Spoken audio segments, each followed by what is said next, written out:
So good morning, everybody. Boker Tov. Good to see you. Nice to have you all here. Nice to have you back. Those of you who are sitting, those of you who are eating. It's good to have you all here. I want to sort of bring Bishul Akum to a conclusion today and move on into... and move on. I know all the time they're going to do Bishul Akum. Now when I come in next week, what am I going to say? I don't know. All right, listen, Baruch Hashem, Raz, it's good to sometimes not know, you know? It's, we don't want to make life too... Sometimes it's better not to know. We don't want to make life too predictable. So I want to finish Bishul Akum and then move on to another area of something similar to Bishul Akum, which we'll talk about. We're going to be learning about Pas Akum, which is bread baked by a non-Jew, and we'll ultimately be learning also about Chalav Akum, right? Milk. That was milked from an animal not under where the milk was milked by a non-Jew or not under the supervision of a Jew. And finally, we will bring the whole thing to a conclusion by talking about yayin, wine that a non-Jew has come into contact with, which can be actually a very, very costly mistake sometimes. So we'll look at all of these, but we still have a long way to go before we get to the end. But what I want to do today is sort of finish up Bishul Akum and start Pas Akum. So we still have a number of issues that have to be dealt with. Number one, Steve asked the question many weeks ago that Bishul Akum, by definition, seems to be restricted to the cooking of an akum. What is an akum? The word akum is an abbreviation that stands for a person who is oved, kochavim, umazalos, meaning someone who, in our language, would be called an idolater, someone who actually worships stars, the sun, the moon, constellations.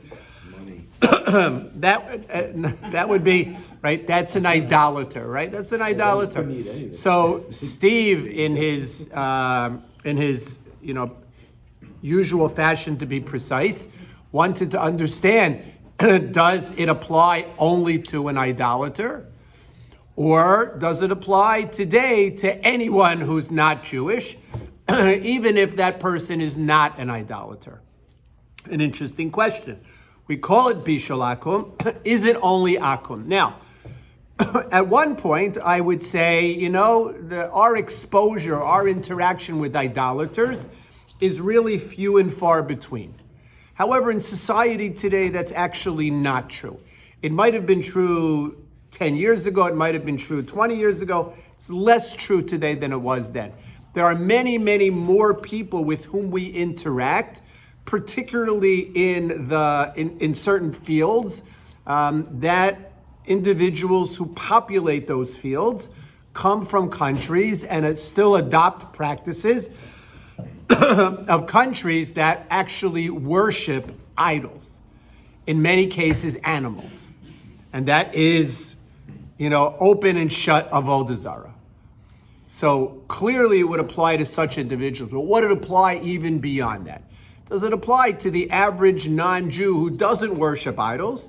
Does it apply to the average non-Jew who maybe is a religious Christian, maybe not? Does it apply to a Muslim? Right? Does it apply to a Muslim? A Hindu is clearly within the category of avodah zarah, right? We don't have to ask any questions about a Hindu because if a person is a religious Hindu, so that's avodah zarah, right? Now, again, you might be referring to Hindus who are not observant Hindus. I don't know, right? To observant Hindus, it's really avodah zarah, right? And it's not a value judgment. It's just that it's a messias, right? It is avodah zarah. You're born a Hindu. What? You're born a Hindu. That's cut and dry. Well, There's no someone who's religious, not religious, hasn't practiced any belief or. No. What makes a Hindu? I mean, if one is, I don't know what their qualification and what their standard is. How do you hit the ball against the wall? multiple guys. No, so when we talk about avodah zarah, we're talking about somebody who practices avodah zarah, not somebody who is born into a religion. Is Hindu a religion? Hindu is a nationality. I don't want to be racist here, Steve. It's a religious thing. Hindu is a religion? Yes? Hinduism is a religion? How is it related to Buddhism? Different. Cousin, second cousin, right? So if someone is a Hindu, that means that they are an adherent to Hinduism. Is that correct? Am I? Practicing. They are. Believe in different gods. They would believe in, if you present them a new god, they may believe in that too. So there's no such thing. So there's no such thing as a non-observant Hindu. Is that correct? Yeah, You know, so it's- like a, like there's no such Not thing as a observant non-observant Jew. It's a very That's funny it. story. Doesn't I exist. think it will tell you what. Or hang on, Henry. Hang on a second. Norman is. Our oncologist Go ahead. is Indian, and he's a practicing Hindu. If we didn't have an appointment with him, he would always call us right before Rosh Hashanah to wish us a good year. And I said, may God be with you. I don't remember what I said, and as a joke, he said, which one? I think that explains what it's about. Well, but he's a practicing Hindu. Absolutely. Can you have you can have practicing Jews and you can have non-practicing Jews, right? You can have Jews who are, quote, observant, and you can have Jews who are, quote, not observant, right? So can you have the same thing by Hindus? Are there, so Henry is saying yes. Henry is saying that there are non-practicing Hindus. In other words, maybe people who have been born into that religion but don't practice. Maybe no different than a Jew who is born into being a Jew by birth, but is not a practicing Jew, not an observant Jew. So you can have non-observant. So when we talk about someone who's an Oved of Avodah Zarah, we're talking about someone who practices a religion that is based on a multiplicity of divinities, if you will. Can I make a bad joke? What if you're a Hindu? Ooh, okay.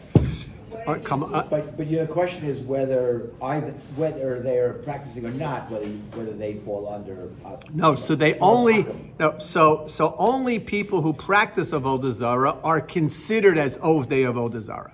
Okay, now what about people who don't practice Avodah Zarah but who are not Jewish, right? Do they come under the category of Bishul Akum? Meaning, you know, if Dario plugs in the cholent Friday afternoon, is that considered Bishul Akum? That considered Bishul Akum? So, If you stir it. what? If you stir it. Forget I'm not stirring, I'm not doing anything. I'm just asking if he plugs it in, he stirs it, he takes care of everything. He's not an Oved of Avodah Zarah, but is it considered Bishul Akum? So the answer to this is yes, it is considered Bishul Akum. Why? Because remember, what was the reason for the institution of the prohibition of Bishul Akum? To avoid intermarriage, mishum chasnus, right? To avoid intermarriage. What does that mean? That means that anyone with whom intermarriage would be forbidden would be within the category of bishul akum. So I'm not allowed to marry this non-practicing Hindu. I'm not allowed to marry this non-practicing Muslim, right? That's intermarriage. Whether he's a Muslims by definition are not in the category of Oved Avodah Zarah. Hindus practicing might be, but it doesn't really matter because I can't marry, not allowed to marry anyone who's not Jewish. So anyone who's not Jewish is therefore within this prohibition of Bishul Akum. Okay, so clarification number one that we needed to know. And this will apply, by the way, not just to Bishul Akum, but to any of the rabbinic prohibitions that were instituted to avoid, to minimize social interaction. It will all fall under the same category of a non-Jew, not simply someone who's an Oved of Avodah Zarah. What? Such as Pas Akum, such as Gavinas Akum, the bread of a non-Jew, the cheese of a non-Jew. yayin, right, wine that belongs to a non-Jew or that was touched by a non-Jew, there will become a little bit more relevant, the avodah zarah component of it. But in general, it will apply across the board. So that's number one. What is the cheese coming to the picture? If I can tell you everything right now, you don't need me. You can shoot me and put me out the pasture. So, okay, right. So what do we have? So we have this idea that bishul akum, as well as any of the other akums, pas akum, gvinas akum, yayin nesech, stam yenam, all of that applies to non-Jews, whether they are oved avodah zarah or not oved avodah zarah. Okay, good. Now, the final question of bishul akum that I want to bring up is we've learned that bishul akum applies when it comes to cooking, the regular modality of cooking. And if you remember last week, we also learned about the difference between the Sephardim and the Ashkenazim as to how much of the cooking process the Jew needs to be involved with, and whether or not an Ashkenazi could rely on, whether or not a Sephardi could rely on an Ashkenazi heter, an Ashkenazi hashkacha, that's based on the Ashkenazi definition of bishul akum. Okay, good. And we talked about there's a stringency and leniency. Okay, Does Richard. ownership apply here? Ownership of what? Well, let's say you want to buy kosher wine from a We're not store. talking about wine. Kosher anything that's owned by a non. We don't care who owns it. We don't care who owns it. In other words, somebody who's not Jewish owns a Supermarket. whatever. You can buy from it, right? It's not as long as the food is kosher, as long as the food is certified kosher. Okay. Now, here's the final piece, and that is if I want to cook by microwave, is that considered cooking? Right? Is microwave considered cooking? So, at first glance, what would you say? Yes. Yes, right? Microwave is considered cooking. Why? Because, right, we cook, right, by microwave. People cook by microwave. Now, the truth is, most people don't cook by microwave. Most people reheat food that was cooked using the microwave. Relatively few people cook by microwave. Why? They don't know how. Because it's not easy, right? It's not easy. Cooking by microwave is not easy. I mean, it might be easy to bake a potato, right? Or I want to bake a potato, so I'll bake a potato using a microwave, or I'll cook my frozen broccoli, right, using a microwave. But relatively few people are cooking, real food, chicken and meat and fish, using a microwave. They're generally using it either to defrost something or to heat something up. But I think you're right. At first glance, it would seem, of course, it's a method of cooking. Why am I even raising this question? Why am I even raising the question about a microwave? Because if you remember, we learned that there are different modalities of cooking. Some modalities of cooking to which the laws of bishul akum apply, and some modalities of cooking to which the laws of bishul akum do not apply. So, for instance, when we talk about bishul akum, we've been talking, what is the traditional bishul? What does the word bishul mean? It means to cook, but how? Water. It means to cook through a liquid that has been heated by a fire. That's what bishul is, right? To cook by a liquid that has been heated by a fire. That's bishul. It's actually to cook with a hot liquid. Now, what about so that's clear. If I have a gas stove or a propane stove, okay, so I have an actual fire. What if I have an electric stove? What if I have an electric stove and I'm cooking on the electric stove? That's still bishul. Why? Because it's still the electrical element is doing what? Is heating up the liquid in which you are cooking your meatballs, your whatever you're cooking in there. Raz. Your kosher wine has to be mevushal, right? Doesn't have to be. Doesn't have In to. order for it to be kosher, it has to be, No. it doesn't have to be? Kosher wine and mevushal wine are often the same thing, but can be different. In other words, many kosher wines are mevushal, but there are also many kosher wines that are not mevushal. What is mevushal? Mevushal means Is it cooked. boiled? Does that mean It's that- not boiled, it's pasteurized. Right? It's Oh, it has to be pasteurized. heated. So it has to be heated to a particular temperature. Exactly what that temperature is something important that we will discuss when we talk about wine.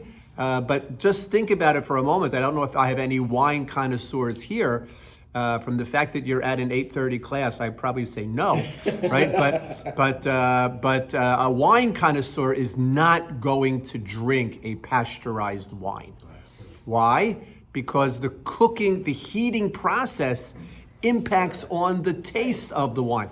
I actually met somebody. I always joke about a wine connoisseur. But I actually met somebody who was a real wine connoisseur, and he said the worst way to taste wine is in a metal Kiddush cup. He says in a metal Kiddush cup. So it's actually the worst way to taste wine, right? You have to taste it out of a glass, out of a wine glass, because even the metal, makes the wine taste funny, right? I have not been blessed with such a sense of taste. What?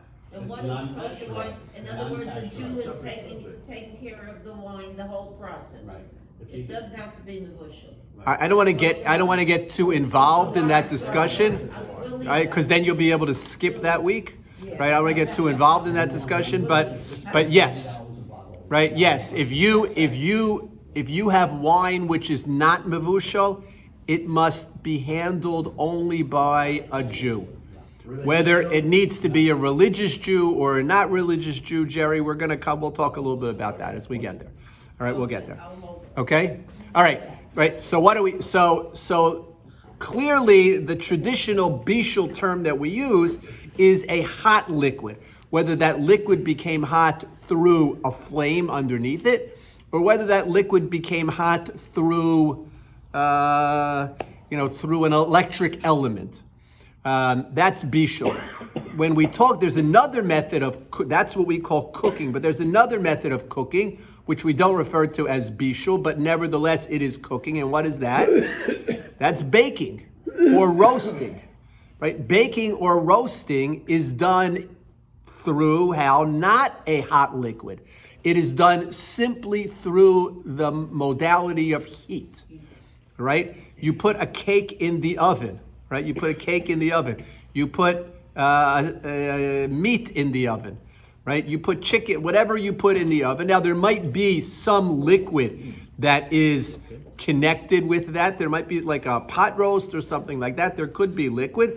But generally, if the food is cooked, a pot roast is not cooked by the boiling liquid which is in the pot roast, right? Which is in the bottom of the pot. That's not how it's cooked. Right? It's cooked from the heat of the oven. So that is called baking. Actually, very interestingly, from a bishul akum perspective, we don't care whether it was baked or whether it was roasted or whether it was cooked in hot liquid or whether it was cooked directly on top of the coals. We don't care about any of that. From a Shabbos perspective, that is important to know. From a Shabbos perspective, that's important to know. Why? I'll share with you the following idea, okay? That we have a principle when it comes to the laws of Shabbos that say, Ein bishul achar bishul. What does that mean, Ein bishul achar bishul? So once something has been cooked once, you can't violate cooking on Shabbos a second time. In other words, once it's been cooked, it can't be halachically cooked a second time, meaning once something has reached the stage at which it is considered cooked, so it can't be halachically recooked. It can't be halachically cooked again, okay? Now, that's interesting. It's interesting, a very important difference between Ashkenazim and Sfardim when it comes to this area. So let me give you an example of where we would apply Ein Bishul Achar Bishul. Okay, let's say I have a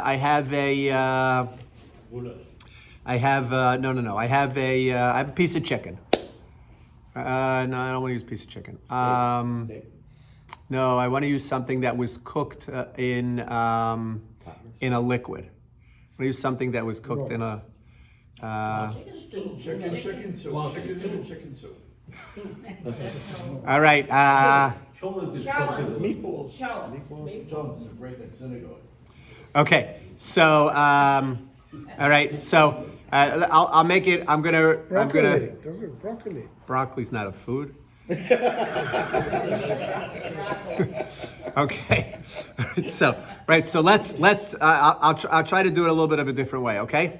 Let's say I have bread. I have a piece of bread. Okay. How is bread cooked? Baked. Bread is baked, meaning it is baked by heat, not a hot liquid. It is baked by heat. Okay. Now, I can't rebake that bread on Shabbos. Once it's baked, I can't rebake it on Shabbos. So I can take bread and I can put the bread in my warmer. I could put the bread on top of my blech, right, to warm it up, and I don't have to worry about how hot it gets. Even if I break it open and it's steaming, I don't care. Why? Because once it's been cooked, once it's been baked, it can't be baked again. Oh, okay, good. Now, what if Friday night I have my pot of soup? I have my plate of my plate of soup. I'm sitting at the table, I have my plate of soup, and I want to take my challah and I want to break it up into pieces, And dip it in. and I want to put it in my soup.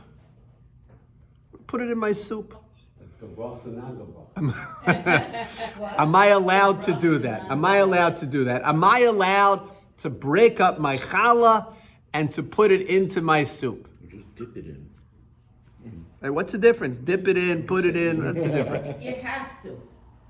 Oh, have all right. to. So, Can't deny okay. that. So Raz is actually invoking a Talmudic principle. She doesn't know it, but she's actually invoking a Talmudic principle. And what is that Talmudic principle? There are times where the Gemara says, you want to know what the halacha is? Go out and see what the people are doing. Right? Go out and see what the people are doing. If the people are doing something, so then the people would not be doing the wrong thing. Now, I don't know if you can apply that today, but certainly in the days of the Gemara, it was something that was applied. In fact, it was something the Gemara would sometimes say, go out and see what the people are doing. So Raz is saying, every Jewish person breaks up challah or dips challah in soup. Of course it's permissible. And Raz is correct. It is permissible. But, and there's always a but, right? But, if I were to take my soup off of my blech, right? I have my pot of soup, my pot of chicken soup on my blech Friday night, right? I take it off of my blech, and I want to break up the challah and put it in the pot of chicken soup. Am I allowed to do that? Are you putting that pot back on the oven? I'm not putting the pot back anywhere. The pot is going to sit on the can. What's the difference between putting it in your pot and putting it in the bowl? Oh, that's the question. That's the question. Is there a difference between putting it in the pot and putting it in the soup? Yes. And the answer is yes. Jerry, what's the difference? I don't know, but if you ask Leading the witness, right? Joan, you know the difference? No, I'm just what? I knew that it was always a question about that. Okay, so here's the difference, all right? When it comes to Shabbos, we have gradations of cooking. The first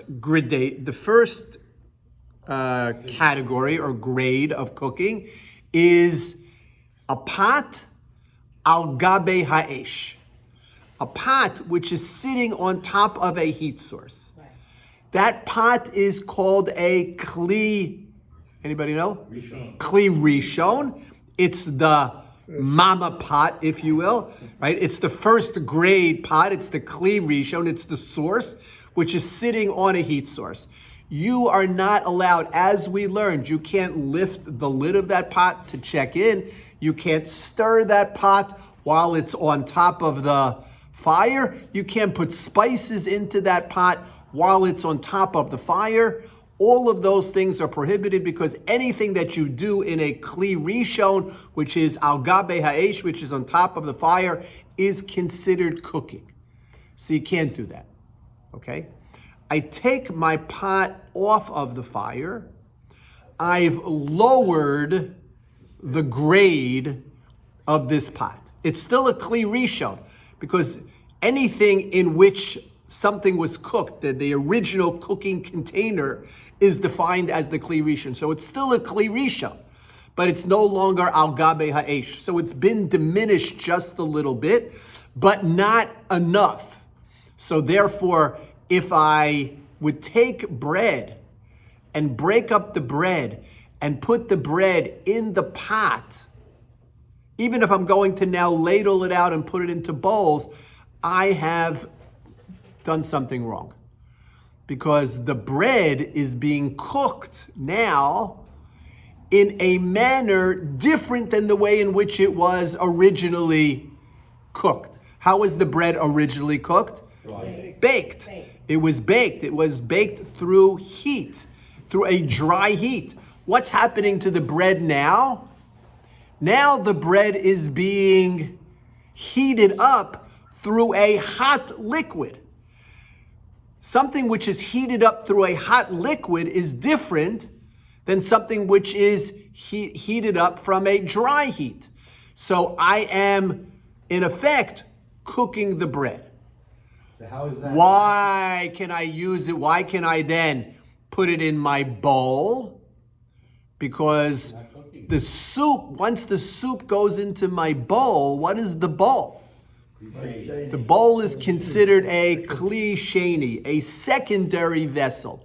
And if the bowl is considered a kli sheni, a secondary vessel, it is not halachically hot enough to halachically cook that bread. So therefore I can put it in to my bowl of soup. It's a kli sheni. Here's a common example that we all know about. I want to make a cup of tea on Shabbos. I want to make a cup of tea on Shabbos. What do? You take the tea bag. So all right. So I see we already have machlokes rishonim. All right, right. You want to right. I want to make. Okay. So you have an urn.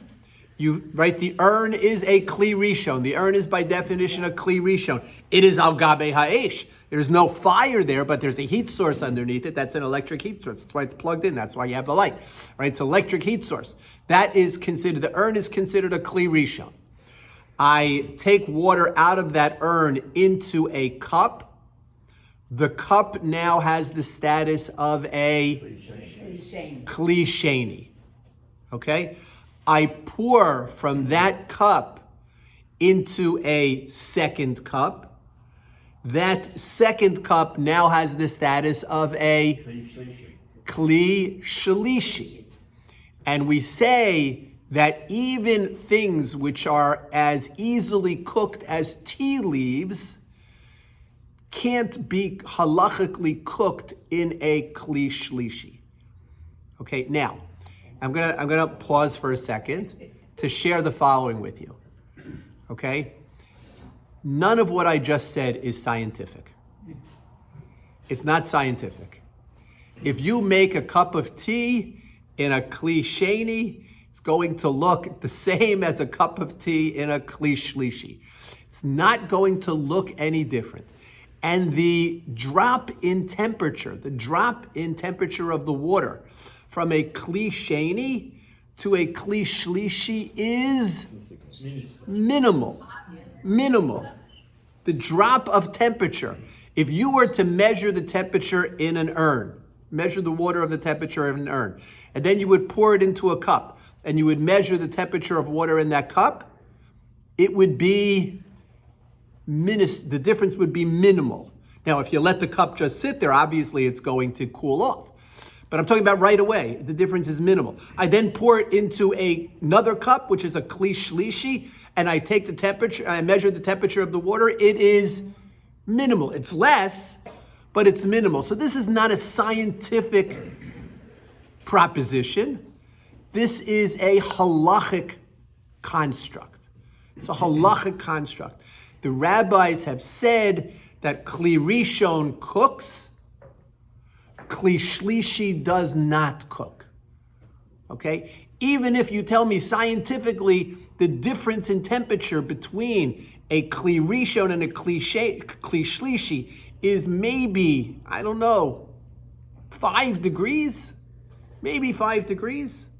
Nevertheless, this is not a scientific definition of cooking. It is a halachic definition So of cooking. why does it still apply? Okay. If, the knowledge we have now is different to a degree than what they did when they created the laws.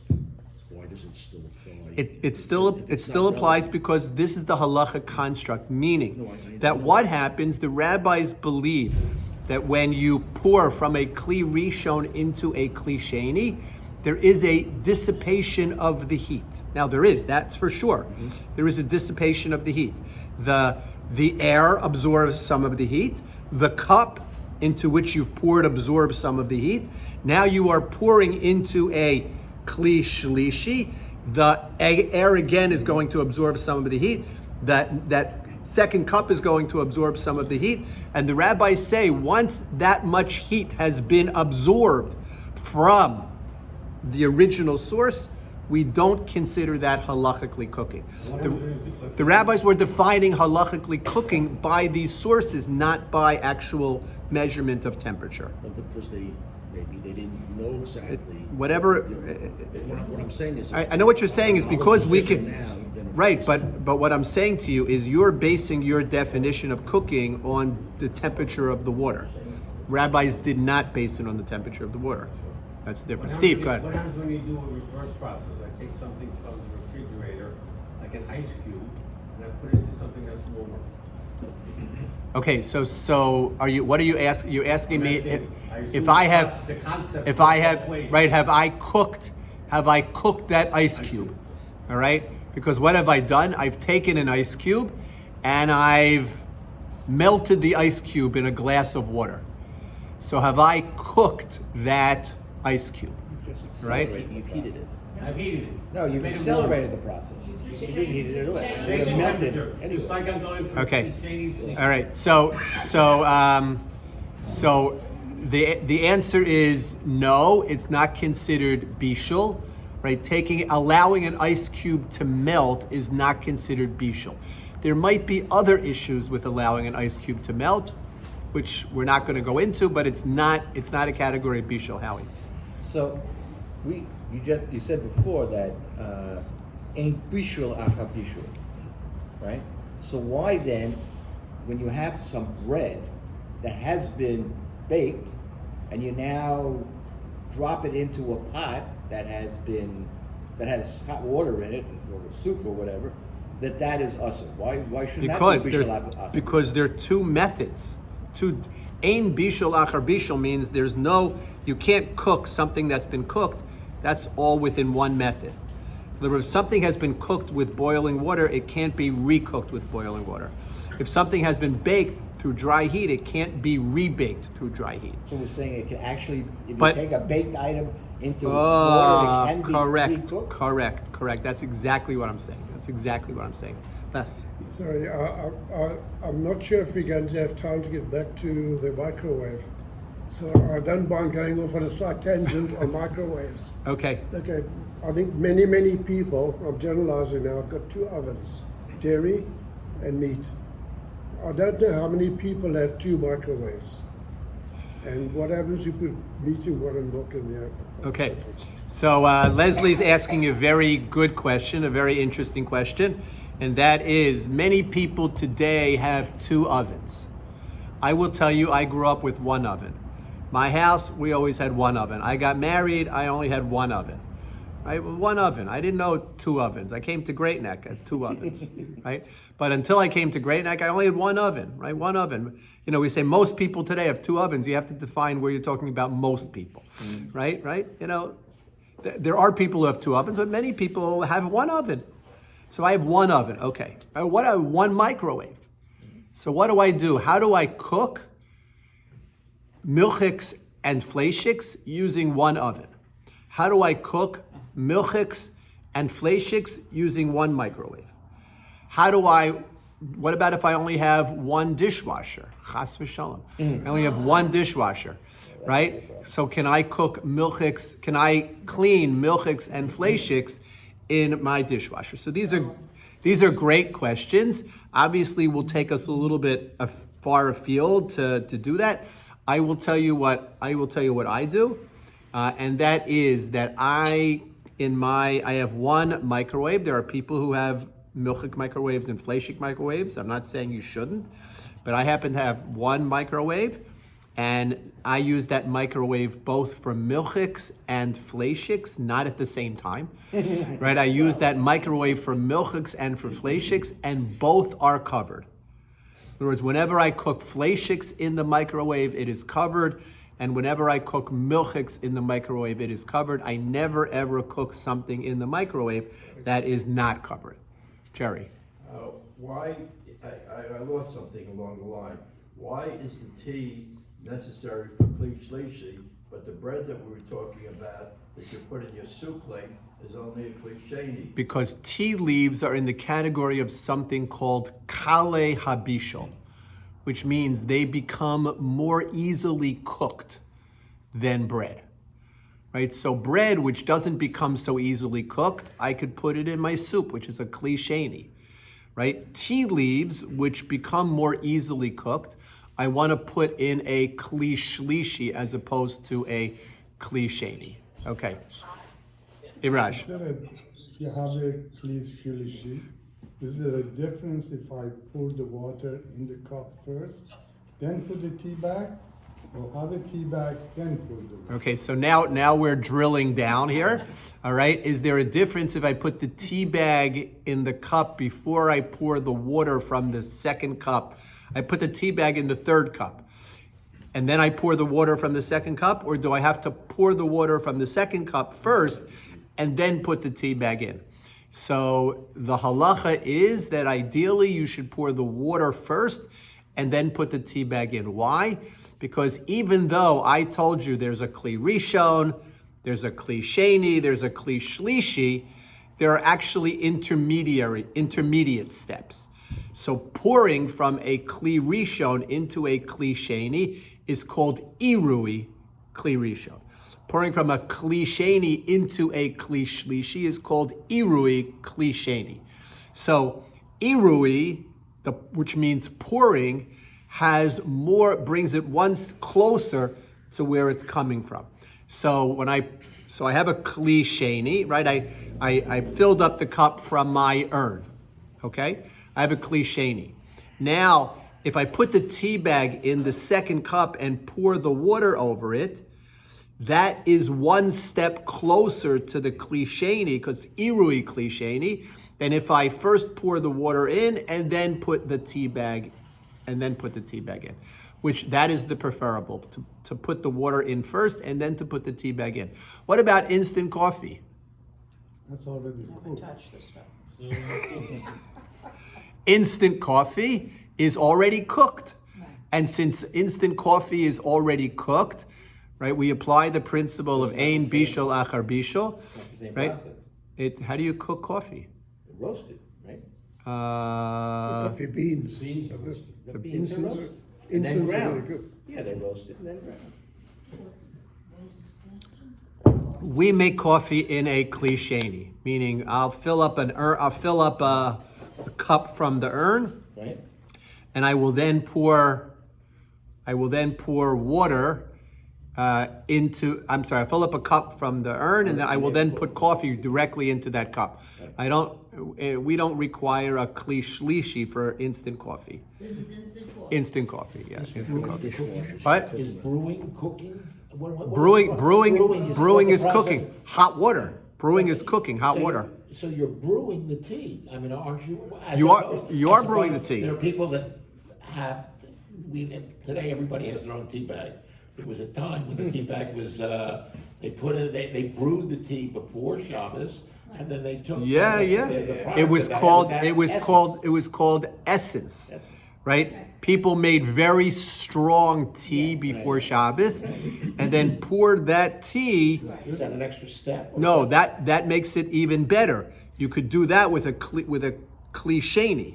Yes. In other words, you don't have to pour into a kli shlishi because that's already been cooked. That's the reason why. Joseph, hang on a second. Rabbi, I understand that Akum is idol worshippers. But don't we in Judaism, isn't there a case in the Talmud of a rabbi who everything went wrong for him, and this happened, that wrong, and they end up in saying that he was born under wrong mazel? All right, don't we in Judaism believe in mazel? There's a difference between worshiping Mazel and believing in Mazel, right? We believe in Mazel. What do you say to somebody when something good happens? Mazel Tov, right?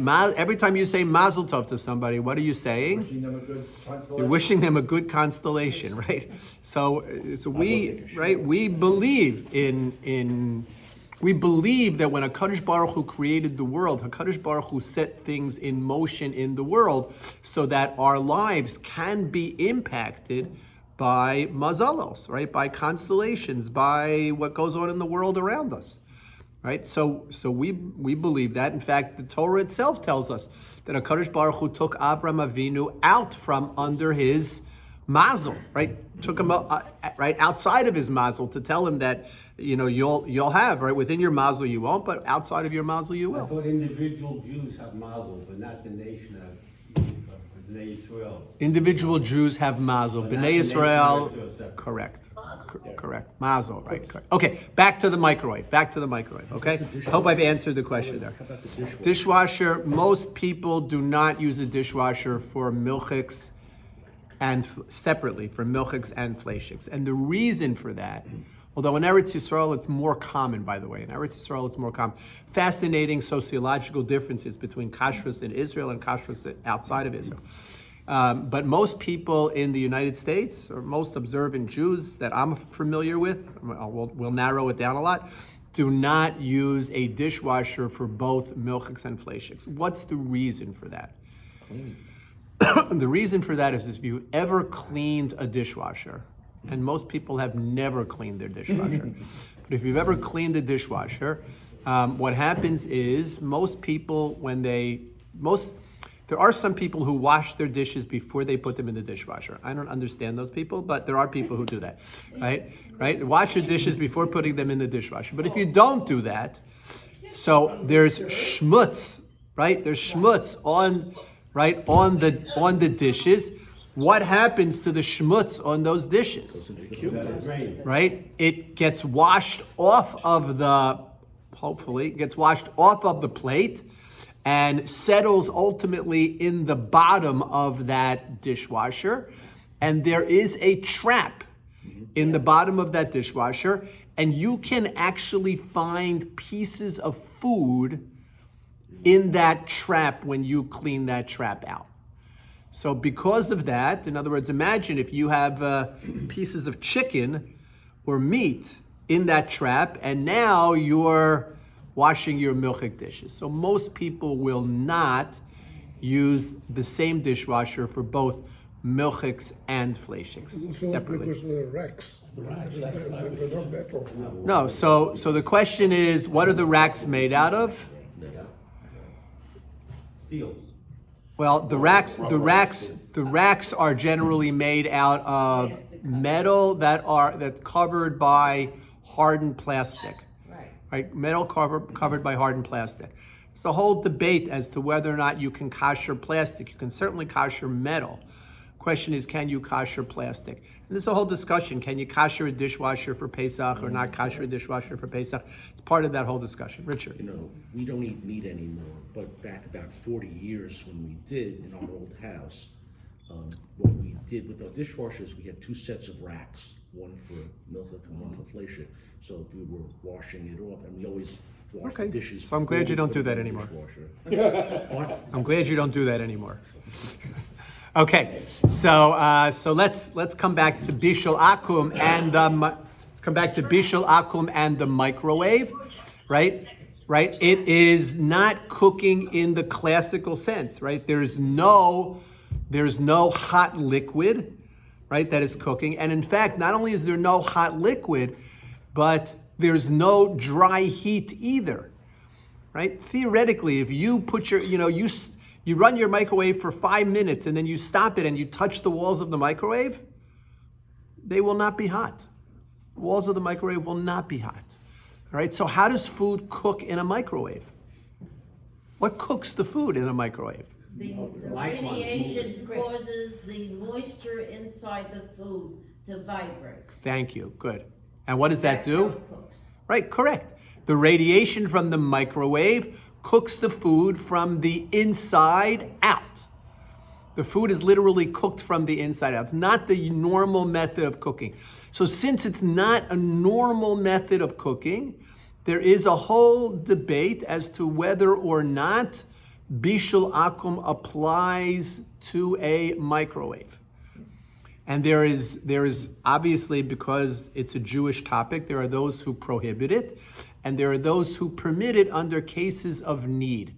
And this is actually a very important heter, because more often than not, if a person, and let's say a person is elderly and they have an aide, and the aide is preparing their meals for them, most of the time the aide will be using the microwave, right? And since if there is a leniency, if we can be lenient under these circumstances and allow the aide to use the microwave, we can save many people from having to worry about the prohibition of Bishul Akum. It's one of the, you'd be surprised how many people call, right? I need to get an aid for my mother, but but she's going to be reheating the food, or she's going to be cooking the food in the microwave, right? Is that a problem or not? So there is a leniency.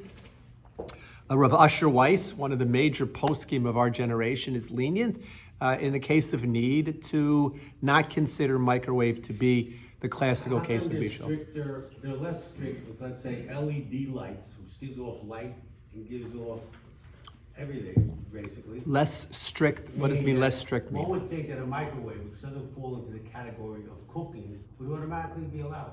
Like Well, I can cook something outside on Shabbos on the sidewalk. It and falls- It's not considered cooking. Right, well, so are you talking about, when we talk about cooking, you have to talk about are you talking cooking from a Shabbos perspective? What are you Let's talking talk about? Shabbos. If it's 120 degrees outside, and I want to warm up something outside, I can put it outside. Right, if it's 120 degrees outside, the pavement is 120 degrees outside. If I crack an egg on the pavement, I will cook that egg. All right, have I violated Bishul? Have I violated Bishul? And not on a D'oraisa level, only on a rabbinic level, yes. On a rabbinic level, yes, but not on a biblical level. On a rabbinic level, yes. Okay, but that's because the rabbis did not define cooking. They defined cooking by a heat source other than the sun. Right? In other words, a flame, an electric current, something like that. The microwave is other than a flame. No, but right. So that's correct. But when you turn on a microwave, you are using electricity. So you can't do it on Shabbos, right? It's not. You don't even get to the question of Bishul because you're using electricity, right? So the only place where it would be an issue, where it could be a question, a leniency, would be in this case of Bishul Akum, which is what we're talking about, where you might have that leniency as a result of it. Okay. What if you had it on a timer, let's say, for argument's sake? Let's say you had an electric stovetop, whatever. You put your egg So in we've discussed whether or not cooking by a timer is permissible. You don't have to go so far as to cook the egg that way. Let's say you want to brew coffee. You brew coffee with a timer. You set your timer to brew your fresh coffee. Is that permissible on Shabbos or not permissible? There's a machlokas. you have to have a rabbi, and you have to ask the rabbi, how do you paskin? Is it permissible? Rav Moshe did not allow cooking by a timer. But that was Rav Moshe's position. You're not allowed to cook by a timer. How about you? Right? So I also tell people they should not brew fresh coffee on Shabbos. I also tell people that, right? That they should not brew fresh coffee on Shabbos. There are other rabbis in our community who feel differently, right? I'm a little bit stringent when it comes to that, but okay. A couple of other issues. Steve has mentioned multiple times the light bulb issue. Right? What's the light bulb issue? So the light bulb issue is something I have a factory, and the factory's in Thailand, and I can't. It's too expensive to station a Jew in Thailand, the mashgiach tamidi, who is going to turn the oven on all the time.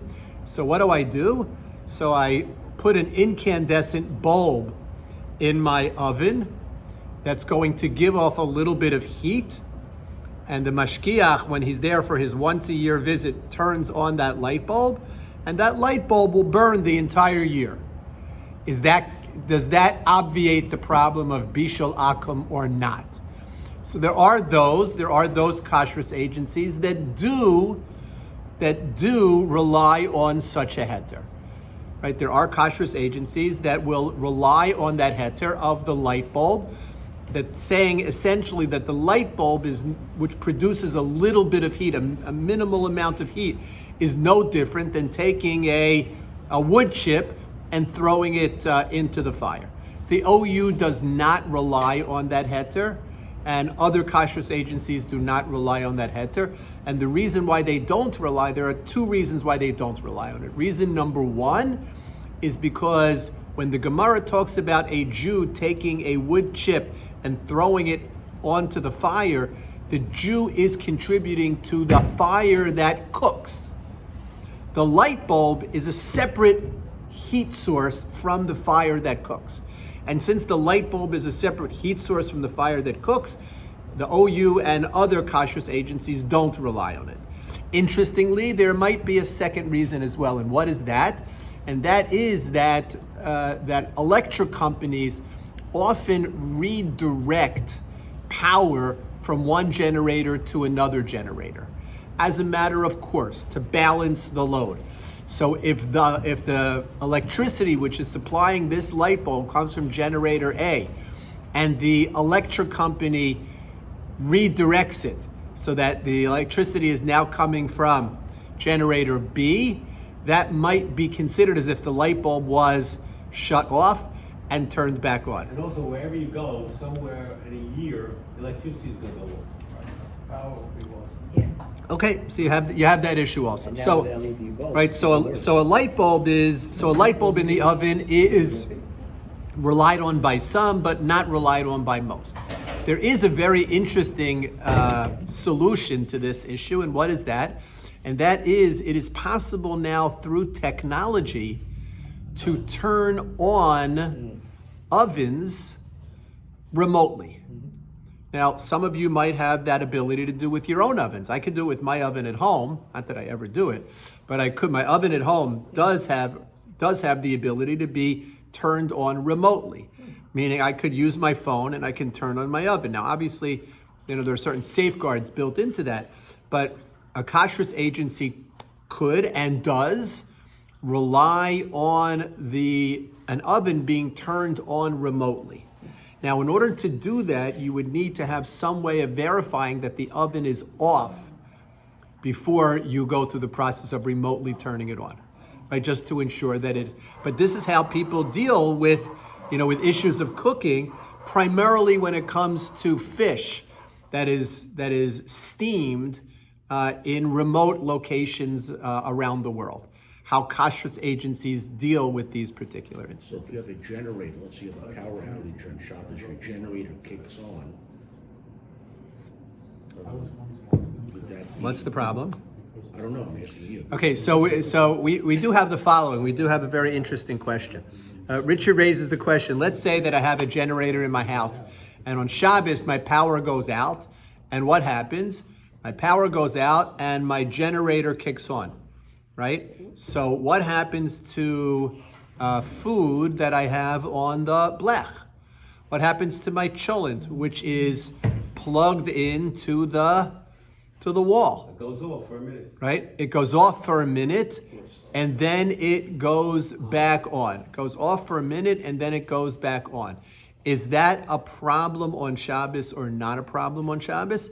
So the answer depends on how quickly the power is restored. It's hardly any change in temperature. Right. of the food. Right. So if you have a generator which pretty much instantaneously, right, picks up, there's minimal interruption, it's not an issue.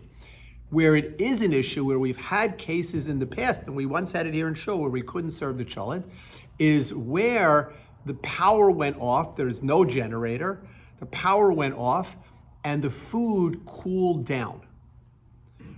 Now, all right, the power goes back on and the cholent gets hot again, but you can't use it anymore, right? If that happens, you can't use it anymore, right? So it's that's an interesting The question. person hasn't done anything. If I make children, Right, hold on a second.